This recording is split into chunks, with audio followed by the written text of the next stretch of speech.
Hey guys, welcome back to the main event. I'm Daniel, and took a couple weeks off there, but now we are back, ready for business as usual, and we are going to WCW for World War III.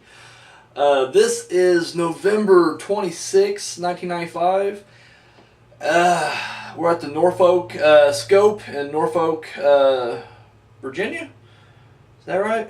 And we're in front of like 12,000 fans.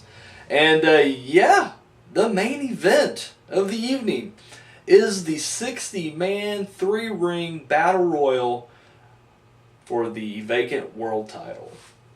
World War III. I love this event. Like, I don't know. I figured like even when I got older, I would not be as big a fan of like a battle royal. No, I still am. I love battle royals. People call these clusterfucks, especially these World War IIIs. I love them. I absolutely love them. They're great. I always wish WWF did more. Like, this is like the ultimate battle royal.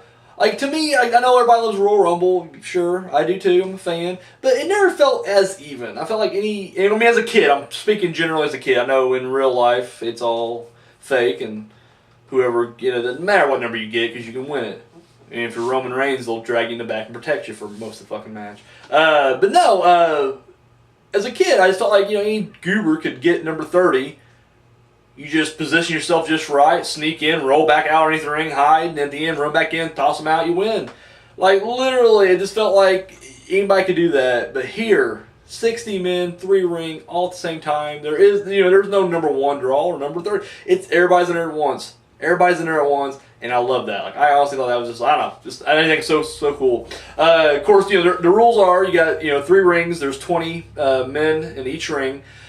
The middle ring is considered ring 1, and then you got 2 and 3. So if and then 2 and 3, if they get down to 10 men in either ring or less, then they must go on to ring 1, and you just keep going.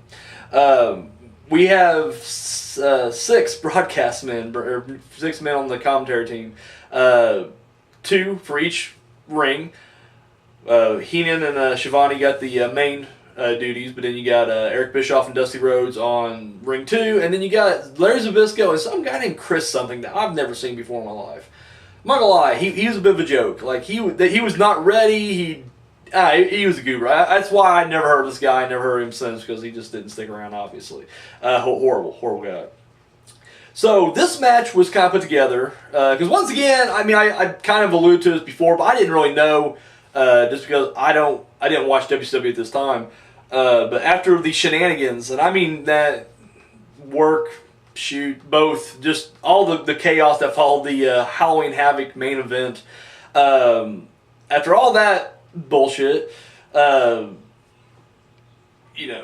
loses by DQ. But somehow, Jimmy Hart snuck in a clause that said, you will lose the world title even if you lose, by DQ. So the belt went to the Giant. However, they overturned it. The WCW committee was like, nope, that ain't gonna happen. And they decided, put it up, vacant. And then, of course, have 60 of the top wrestlers. And by that, I mean, 30 of the top wrestlers, and then there's a bunch of jobbers that kind of fill out the rest of the thing. But that's what made this one, I think, special, because what you're missing in the later ones, because, this was for a world title, so there was nobody sitting down the sidelines. Like, everybody was involved in this one. In the next, I think they did 4 of them total, and I think in the next 3, because I've seen them all but this one. I've never seen this one before. It's my first time watching this one. I don't think Hogan's done another one after this. Like, he ain't gonna do World War III. Fuck that. And I think Goldberg, like, when he was hot and in there, he was champion during one of them, so he didn't compete. So, a lot of times when you had a champion, they didn't compete. Or, if high-profile wrestler's already on the card, he ain't fighting again, why would he? So, you got a lot of that later on. And I'm not saying they didn't have, star-studded World War IIIs, but this one just felt special because everybody was there. And had I watched this as a kid, I probably would have just creamed my pants. Like, I would have entered puberty early and just shot a big load in my pants. Because I was like this literally is like, as far as WCW goes at 95, it's cream the crop. You got everybody in there. Let's just hit some of the names, shall we? First, you got Hogan and his alliance of Randy Savage and Sting, and of course, Hogan's out of the dark side now. He renounces the dark side through the black bandana down, the T-shirt, which they set on fire, which got out of control, which is just funny. This must have been when the Renegade got kicked to the side. I know he had Renegade remains, even as the Renegade, but at one point like he has to lose the look because Warrior sued. But I'm not sure if he sued during this time yet or not. But he's nowhere to be found. That's the only person I noticed was like, where the hell's the Renegade at?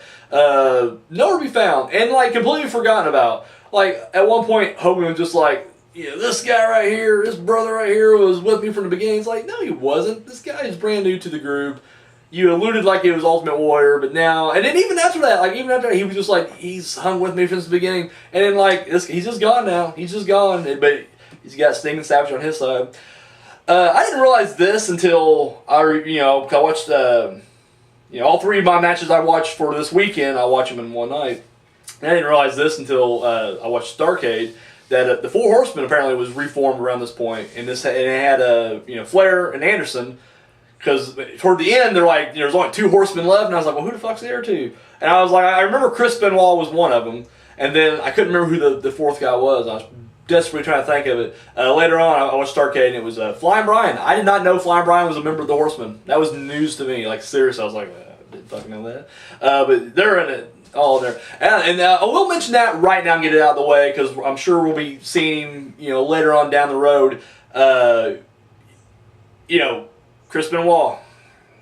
Hate what happened, don't agree with what happened, not none of that. But in personal life, I always kicked his side. Same with Hogan, like whenever the whole racist thing dropped with Hogan, like that has nothing to do with wrestling to me, so don't give a shit. Throw it to the side. And I know it's one of those hard things to really overlook, but that's what I'm going to do. So yeah, when Chris Benoit is brought up on this channel, I know it's hard, and you shouldn't look past it, but I'm just saying for this channel, for these reviews, I'm not looking at his personal life and the tragedy that would happen later on, looking at the here and now, or I guess in that bubble at the time. So yeah, we'll just leave it at that and move on. So you had Hogan, you had his team, you had the Horsemen, you had the Dungeon of Doom, which it grown in numbers, and I know they got to like a ridiculous. It was almost like the NWO at the time. They were just like a ridiculous amount of people in the dungeon. But here we got Earthquake, Meng, Zodiac, Taskmaster, the Giant, the Yeti, who's not even... Okay, so that was the biggest shock right there. So they're talking about, like during the promo package, there's 3 giants in this thing. Or 3 big, names, or whatever. I think they had giants. I'm pretty sure they said giants. I think they said like 3 giants, but whatever. They're like, Hogan, the Giant, who they're still alluding to as Andre's son, and the Yeti. And of course, they show the footage of him from Halloween Havoc. And I was like, oh shit, Yeti's in this? Awesome. I was waiting for this. And then he comes out, he's dressed like a giant fucking ninja. He looks like Scorpion, like a generic Scorpion. Like they couldn't get the rights to Scorpion, they're like, yeah, fuck it, close enough. He's a ninja dressed in black with some yellow trim. It's ridiculous. And I was like, what the fuck is that? And then even like Shivani said, like, oh, looks like they cleaned the Yeti up a little bit. And I was like, what?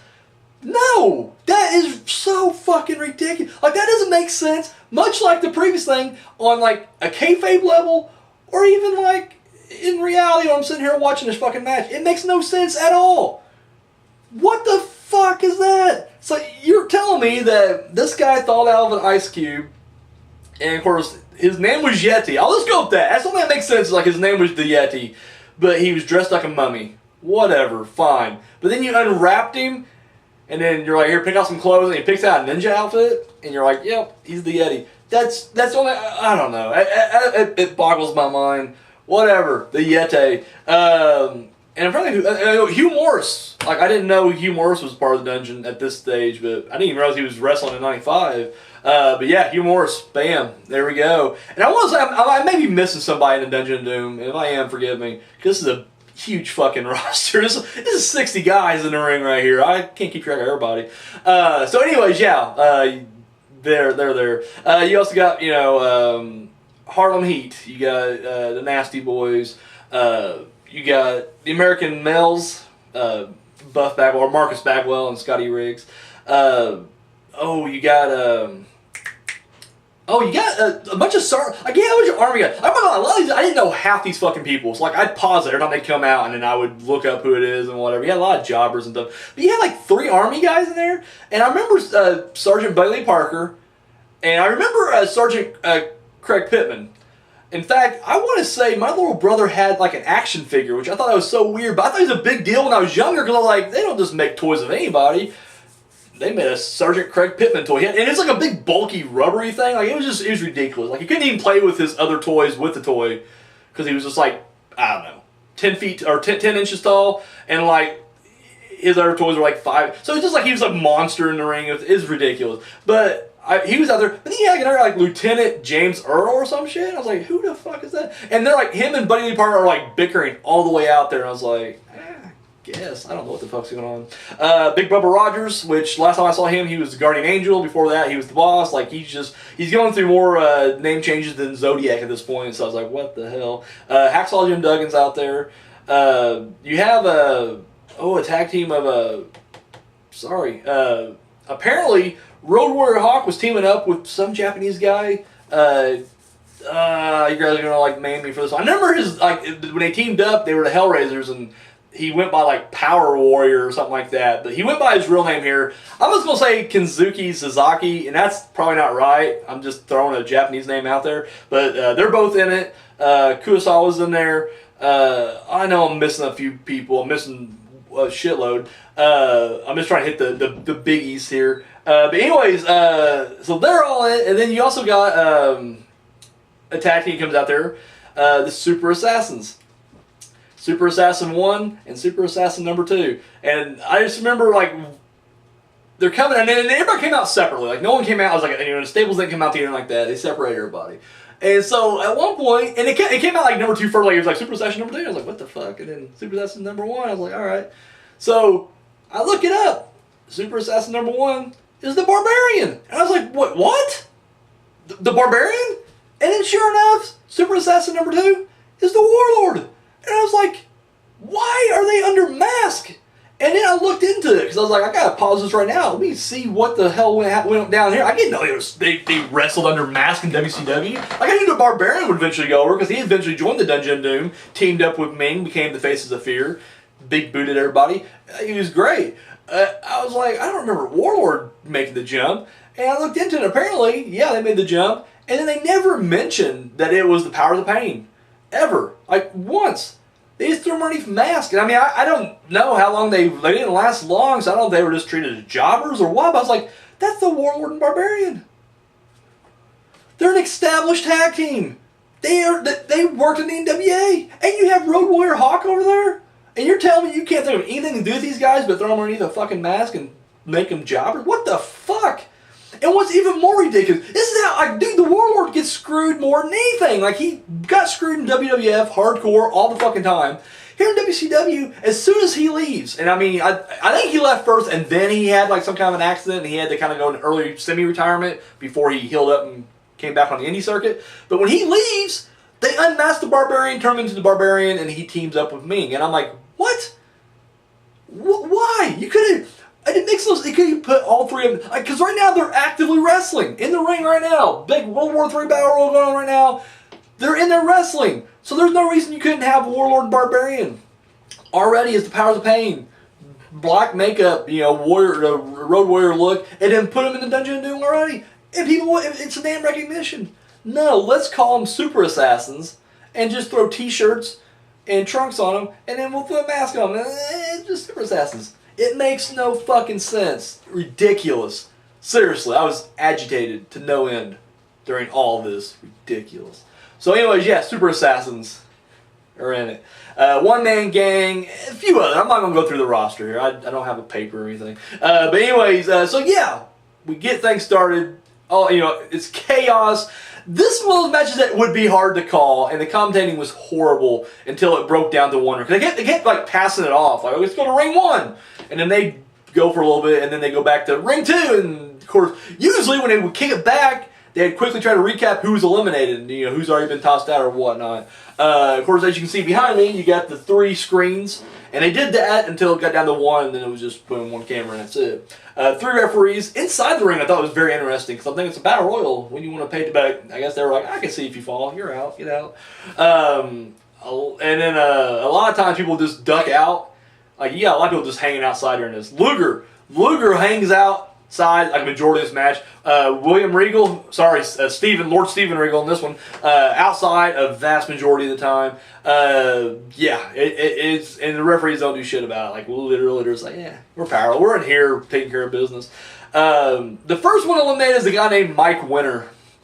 Wasn't much of a winner. But then the second one was the Yeti, and I was like, what the fuck? Like this, there's so much like ridiculous booking here, and I'm like, you can pretty much protect anybody and make anybody look good in a battle royal because all you gotta do is kick and punch. Like literally, he can just stay in a corner, he can dump people out, he can just look invincible. You can do so much with him, and they didn't. They eliminated him right off the bat. I was like, he couldn't have been that bad, was he? And you can't say like, I'm not saying the gimmick was horrible, the ninja suit was horrible, but I'm like, the person, like, was he that bad of a wrestler? I don't know, I guess he fucked up a bear hug, so I guess that should explain shit right there. But yeah, Yeti's gone right off the bat, and then he stays out there for like 4 or 5 minutes, just clobbering people to get taken out, and he beats them up outside. And I don't know if he ever eliminated anybody from the outside or not, but it was ridiculous. I was like, what the hell? Like, that guy was just fucked from the beginning. Like, there was never a moment when Reese was back there and they're just like, you're gonna be the Yeti. And this is going to be great. You're going to get a world title push at some point. That's how awesome this is going to be. No, that never happened. Right off the bat, they're just like, listen, this is shit. Sorry. And they gave it to him. That's how that conversation should have went. I need to see some shoot. I've never seen a Reese shoot interview. I'm sure it's out there. I need to look it up because I want to know what the fuck was going on during all of this. It blows my mind. So Fast and Furious action throughout. The rings start to dwindle down. When one ring is emptied, apparently the referee left too, because that'll come into play later. Because apparently there's like, one referee can handle it. But whenever the ring empties, then they also the announcers for that ring will leave too. So anyways, we get down to one ring. I didn't even see Shark get eliminated because I feel like he'd be pretty good in there, but he didn't get eliminated. I didn't see it. There was one ridiculous. I gotta bring this up. There's one ridiculous moment. Okay, so Hogan's down, and the one-man gang's outside, and he's choking him. But it is the most ridiculous fake choke ever. Like, cause Hogan's not selling it. He's just like, I'm passed out. Like, he's taking a break. He's just like, you know what, brother. I've worked too much today. This is way more work than I've done in the past, whatever. I'm taking a break. I'm just going to sit here and sleep. So, you got one man getting like laughing and like choking, but don't even look good. Like, he's just kind of like, ha ha. It's just like, what? It looks so bad. I'm thinking to myself, like, did Hogan have like some kind of clause like that you can't really touch him after he got in the match with Vader? Like, Vader must like put some hurt on him. And he's like, yeah, I'm not doing that anymore. From now on, you can't touch me. And that's why we got a shitty bear hug from Yeti. That's why we got one man gang like massaging his neck instead of choking him. Like it just seems like Hogan was just like, yeah, I got a new no touch rule, and we're gonna enforce that. It's bad looking. It really is. So yeah, Giant breaks loose at one point. There's eliminated a bunch of people. And then at one point, Flair and Arn get taken out pretty much simultaneously. Like Hogan and Savage, I think they want to toss him out, and of course Flair gets pissed, runs around the other ring. It gets ridiculous. Luger and Savage, that was a feud that they were kind of harping on a lot. They got to the point where they were actually fighting in the other ring alone. After everybody had already cleared out, they go back into the ring and start battling it out in there. Like I said, Luger for the most part is outside, but every now and then, he'd get in there and mix it up. We'll get to the final 6. Well, this kind of starts the story at the end of the story, the beginning and the end there. The final 6 came down. It was Hogan, Savage, and Sting. The Alliance still together. They're all boys. They're watching each other's back and whatnot. Then you get the Giant, Lex Luger, which I'm not sure, was he aligned with the Dungeon of Doom? Like, I know he turned on Savage at Halloween Havoc, and that's why, him and Savage are feuding. But was he an official part of the Dungeon of Doom, or was he just like, heel Luger, whatever, I'm here? Anyways, Luger's there. If you guys know any of these questions I'm asking, please drop the answers down below, because I literally want to be educated here. I don't know. I don't know. So anyway, yeah, so sorry, we had Hogan, Savage, Sting, and then you had Giant, Luger, and one man gang. That was the final 6. Gang and Savage are going at it over there. Hogan's is down, and Luger and Sting are kind of teaming up to take out the Giant, which is kind of odd at this point because you got to remember Luger has turned on everybody, turned his back on. I mean, I don't know if he screwed over Sting like he did Savage, but for the most part he's heel now. But they team up, try to take Giant down. They can't take him on his feet, but they get him back to the ropes. So they both try to lift him up and over. And Hogan comes over. It looks like he's going right after the Giant to lift him up, but then he just goes and knocks Sting in the ring, and knocks all three of them out of the ring. And I was like, really, Hogan? You're gonna do that card? And I mean, don't get me wrong, I get it. That's legal, and guess what? There's nothing against that. But this is the same man who cried when Sid Justice came and tossed him out of the Rumble back in '92. The same guy who ran back in and eliminated somebody in '89 because they threw him out. It was like the Twin Towers. Yeah, they ganged up on him, and he goes back in there and throws one of them out. It's like he just, I don't know. And I mean this in kayfabe. I mean, I'm sure probably a little bit in real life too, but he just seems like a bitch. He just seems like such a little bitch here. I'm just like, this is why I was turning against Hulkamania at such a young age, because he was doing shit like this, and it was just I was growing up going, that's not right. You're doing the opposite of what's good and what you're preaching up there. Anyway, he drops all three of them out. Giant, Luger, Sting, eliminated. Well, Giant grabs Hogan and pulls him out underneath the rope. Apparently, nobody saw this at all. There's no other refs out there. Everybody was like, I'm going to get chili dog instead. And the one referee who's in there was paying attention to Savage and Gang. He must have turned around and just been like, yep, I guess Hogan's out too. He didn't even bother to ask or look or whatever. He's just like, he's out too. So we got Gang and Savage wrestling in here, and then of course Giant and Hogan's going at it. And the camera's on them the whole time, but then Savage eliminates one-man Gang. We don't get a footage of it because, WCW's cameras suck, or the guy operating in the truck sucks. Either way, we don't see it happen, but the bell rings, Savage wins. And of course Hogan's livid, runs in there, he's like, what? And he just keeps saying I went underneath the rope. And the bad thing about this is, and I think it's funny now because I remember reading reviews about this, and everybody just hates Hogan anyway, so just it's bullshit and blah blah. But it's funny because here, dude, the crowd starts booing Savage. Whenever Savage just I won, and they're just boo. And Hogan's like, did anybody see me go over the top? No, I went under, and everybody's cheering Hogan. I was like, oh wow, yep, that's it. That's why he remains at top, because I mean, say what you will, he had fan support. So he's pissed at Savage, and Savage is getting kind of angry, and whole time, Savage's like, listen, he goes, I'm sorry, I didn't see what happened. I don't know what happened. All I know is I threw him out, referee raised my hand, I'm new world champion. And of course Hogan just keeps repeating, I went under the rope, I went under the rope, I went under the rope. So he's like, well, we'll find out tomorrow night on Nitro. I don't know how that turned out. I mean, I kind of know because I watched Starrcade, but I'm not sure how that actually played out to get to Starrcade. Anyways, Savage is the winner and new world champion. So what I think about this match, I loved it. I mean, I'm a fan of it. I think Battle Royals are great anyways. This is just Battle Royals on steroids. I love it. 3 rings is great. People will bitch, this is a clusterfuck and I can't see what's going on. It's just they got 3 little boxes and I like it. I'm a fan. It's really, I'm sure watching it live is probably holy shit. I don't know, maybe it's even better. I don't know. I guess depending where you're sitting at. But watching it on TV and having the option to rewatch it now, it's great. I don't know, just I love Battle Royals. I just love them. So yeah, and like I said, you had an all-star group here. Really surprised, Benoit and Eddie Guerrero made it a long time. Benoit, I can kind of understand because he's part of the Horsemen, but was Eddie a name in '95 in WCW? I'm not talking about in Mexico. I know he was huge in Mexico, but was he when he came in? Was he huge? Because whenever I started watching it, the cruiserweights were really taking off, and he was huge there. But I don't know, it just seemed odd that he was one of the last guys in Ring 1, in this thing. So I don't know. But glad to see, he went the distance there and everything. But like I said, overall, I really liked it. Big thumbs up. Let me know what you guys thought of the match in the comment section down below. And yeah, guys, tune in tomorrow night. We're getting close to the end of '95, and we're gonna be wrapping up the last WWF pay-per-view in '95. In Your House 5. Yeah. So that's all I got, guys. Thank you so much for watching. Till next time.